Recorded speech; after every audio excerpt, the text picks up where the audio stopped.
All right, good morning. Fire away.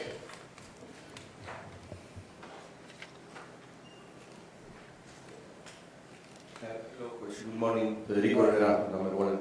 Coach, in Super Bowl 55, you guys had many troubles with the offensive line, and then you renew it completely, and now you are the third best for offensive line in just 26 sacks allowed.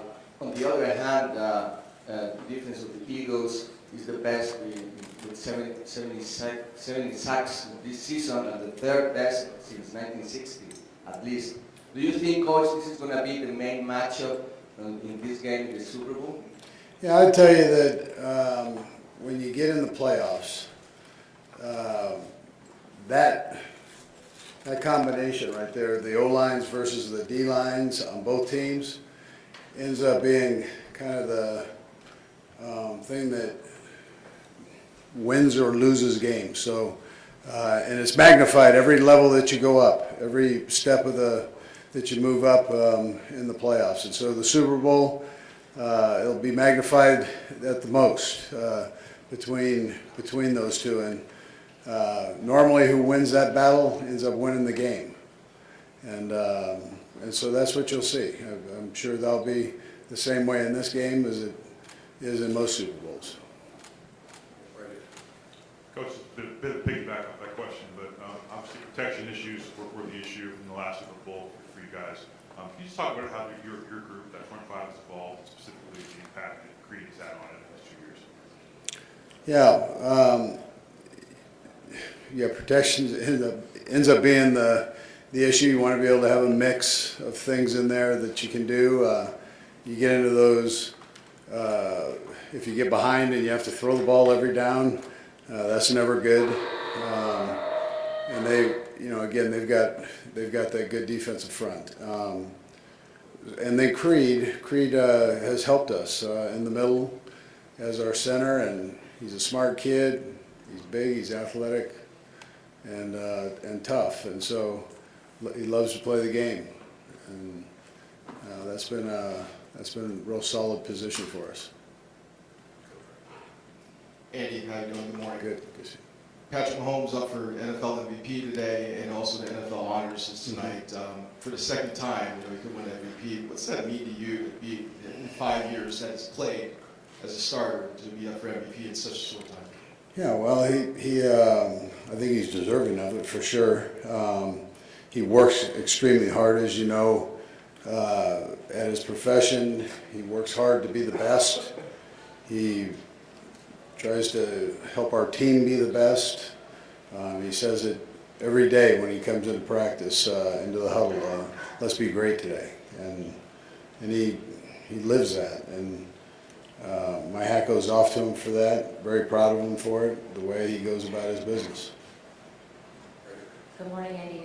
There's a bit of a trendy phrase right now, which is, why is Travis Kelce always open? And it's kind of funny, but at the same time, there's a lot of truth. So what's your answer to that? Why is Travis Kelce always open? Yeah, listen, Trev has a good feel for the game, and in particular for space. Teams have doubled him and banged him around, and in man coverage, put DBs on corners and safeties, linebackers. They've tried a lot of different things. So throughout his career now, he's seen about everything you can put on him. Sometimes they work, sometimes they don't. So, but he has a great relationship with our quarterback. Those two are on the same page. They see the defenses the same way. They're best friends on the field and off the field. That I guess helps too. You want to be, if you're a receiver, you want to be friendly with the quarterback for sure. And Travis, Travis is he studies. He comes off like a nice, funny guy and happy-go-lucky, but he studies like crazy, and he knows defenses, and he can see and react to them quickly during the game. Hey, Coach, just the success you've had with more time to prepare for games, do you feel like with all the craziness that comes with the Super Bowl, you feel like you guys are chomping at the bit to play, or do you feel like you need more time to get ready for this game? Yeah, I think the guys, they'll look forward to getting through today. Today's a little bit harder practice, and this is normally how it works during the season. They get through Thursday, and they really start focusing in and going, doggone, we're there. And start getting really excited. But once they get through today, I'm sure that'll take place. It's been 2 weeks, man. They want to play. So we'll see how today goes. And Andy, Ryan from the New York Post. All right. With what happened to the 49ers in the NFC Championship game, losing both their QBs, that actually happened to the Giants during the regular season too, and officials being able to pull a quarterback as soon as he hits his head to get tested. Do coaches need to think about activating a third quarterback for games so something like that doesn't happen? Is that something you'll consider either in this game or moving forward? Yeah, I think the league will probably address that at the end of the season here. Right now, that's not where we're at. We've got our couple quarterbacks, and then we've got our backup plan. And hopefully, we don't have to get to that backup plan. The chances are that you don't, but you never know. If you do, you do. Coach, good morning, Herbie. Herbie, You're right, my left this time. there you go, babe. Kadarius Toney yesterday was limited in practice, so this is our last day of media availability, but what is your concern level for his availability for Sunday night? Yeah, so he did everything yesterday that was planned for him to do, but he's got more today. We'll see how he does. But he was spirited yesterday and running around like crazy. So we'll see how it works out today.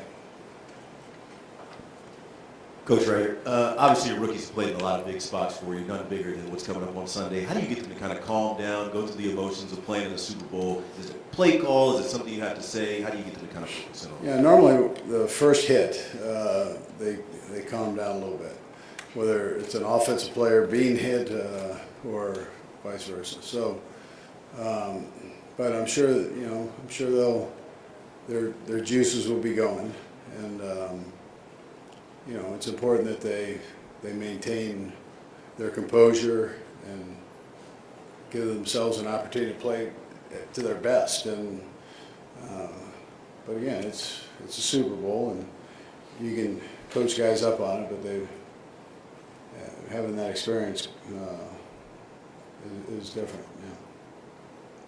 Yeah. Good morning, Coach Reid. You spoke briefly about Travis Kelce's ability to constantly get open.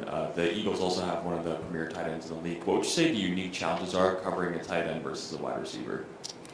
Yeah, well, they're big and athletic, and so you've got to have a defender that is big and athletic and can run like tight ends can run. And it's a unique challenge, and it will be for both teams. Yeah.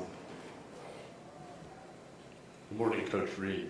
I'm curious as to what your favorite song is by Rihanna. Oh boy.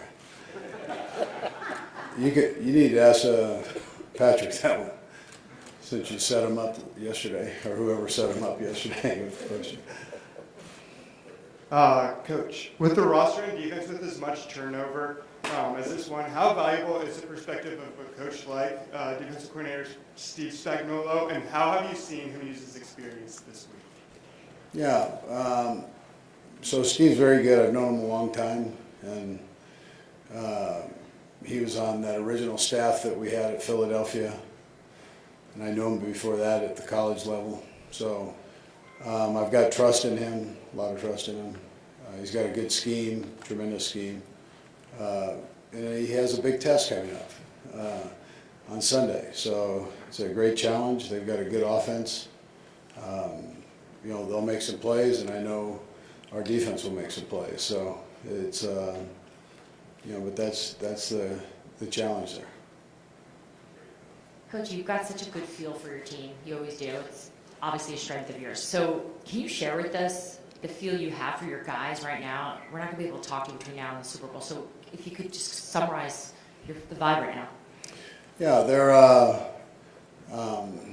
obviously excited. They're excited to be here and do this. You get to today, and you've got the hardest practice, the week. I'm not telling you it's 2-a-days or anything like that, like training camp, but they have a good practice ahead of them. I know they look forward to getting through that, and then I think they start picking things up. It's more now the game, and they can kind of see the end of the tunnel of practice. All these practices that they've had leading up to this thing. But I love this team. I love the energy of the team. They're fun to be around. They kind of know when to be crazy and when to crank it down and tune it in and be serious. And so I think it's a good bunch, unique. I felt like during the season, every week I was getting to know these new guys a little bit better. We had so many changes, and I love the way everything gelled there, personality-wise. Coach, a number of your guys over the years have talked about how you coach them to get better and peak late in the year. You've been around a lot of Super Bowl teams, both as a coach and as a spectator since you've been in the league. How do you explain how some guys really step their game up, play their best on the biggest stage, and how it can be, overwhelming for others? Yeah, that's the human element, and what makes it so interesting, and people are so curious to watch. You don't know. You don't know who that person will be. But somebody will. In this game, there's somebody that we haven't mentioned. And just about everybody's, but there's somebody that hasn't been mentioned that's going to step up and you're going to go, wow. That was a great job by that kid.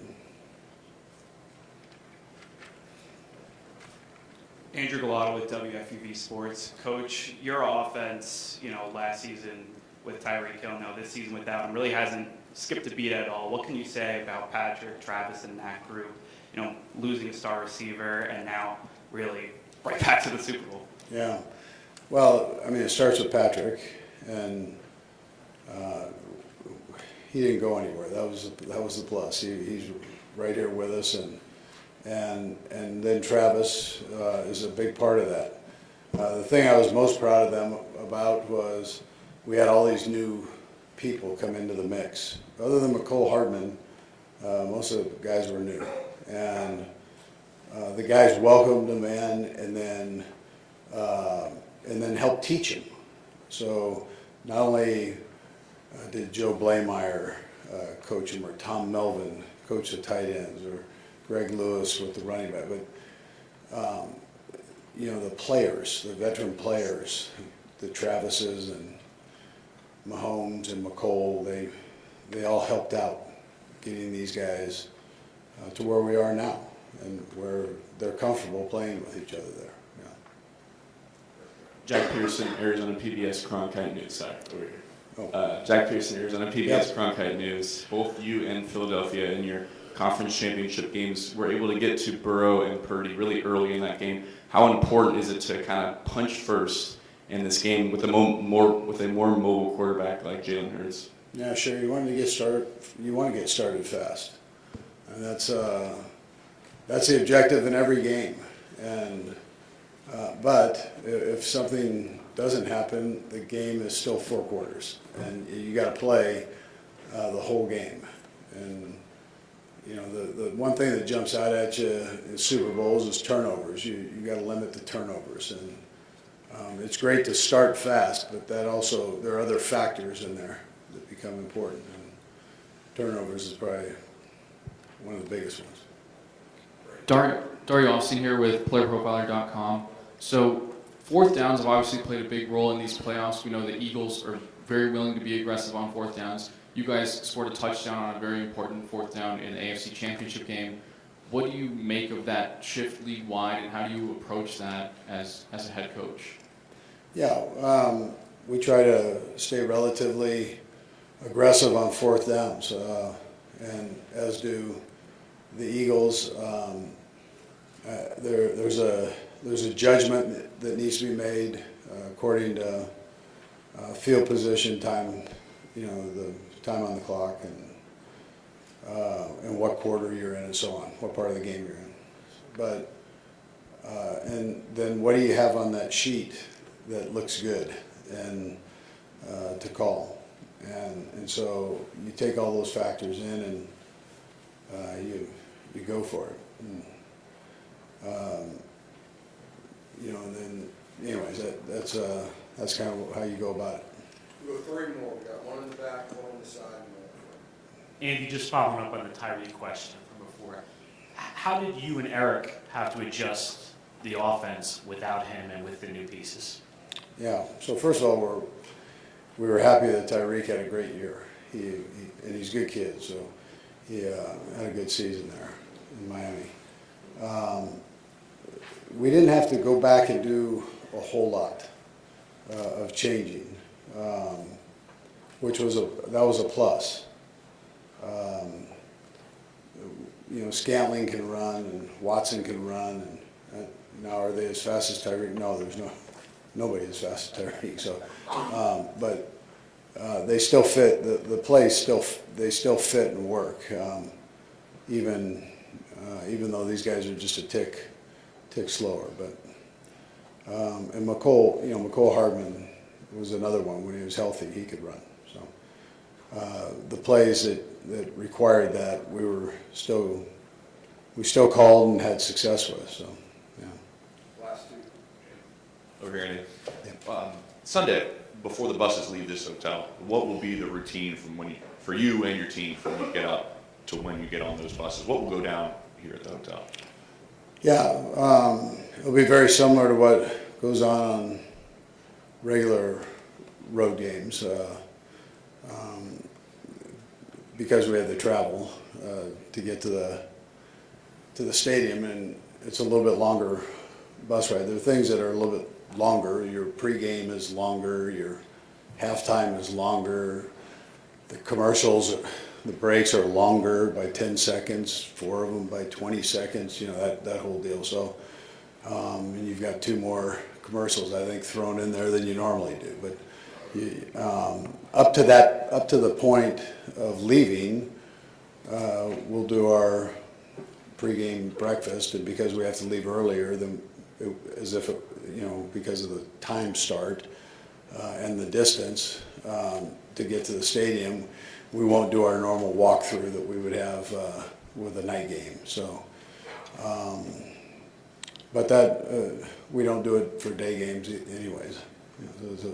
So it remains relatively the same. Yeah.